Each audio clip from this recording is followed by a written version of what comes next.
কেবি রান্নাঘরে আপনাদের সবাইকে স্বাগত। আমার আজকের রেসিপি হলো কলার খোসা বাটা। খুব সুস্বাদু এই রেসিপি, আপনারা খুব সহজেই বানিয়ে ফেলতে পারবেন।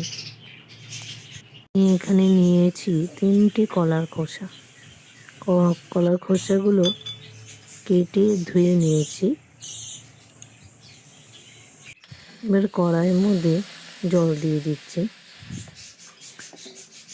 জল দেওয়ার পর কেটে রাখা কলার খোসাগুলো দিয়ে দেব। হালকা বয়েল হলে নামিয়ে মিক্সিতে দিয়ে দেব।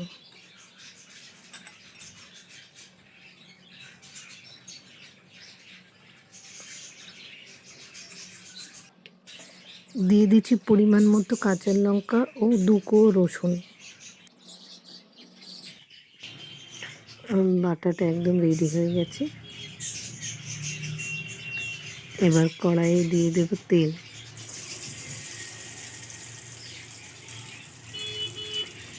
তেল দেওয়ার পর কালো জিরে ফোড়ন দিয়েছি আমি। এবার দিয়ে দিচ্ছি বাটাগুলো সোমবার। এবার হালকা নাড়িয়ে নেব। বাটাতে একটু তেল বেশি প্রয়োজন হয়, তাই তেলের পরিমাণটা একটু বেশি রাখবেন।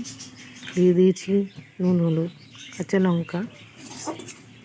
আপনার যেমন ঝাল খেতে ভালোবাসেন, আমরা ঝাল খেতে ভালোবাসি বলে আমাদের বাটা একদম রেডি। এবার নামিয়ে নেব। আমার এই ভিডিও আপনাদের ভালো লাগলে অবশ্যই লাইক সাবস্ক্রাইব করবেন। Thank you for watching. কমেন্টে অবশ্যই জানাবেন। আপনারা বাড়িতে অবশ্যই ট্রাই করে দেখবেন।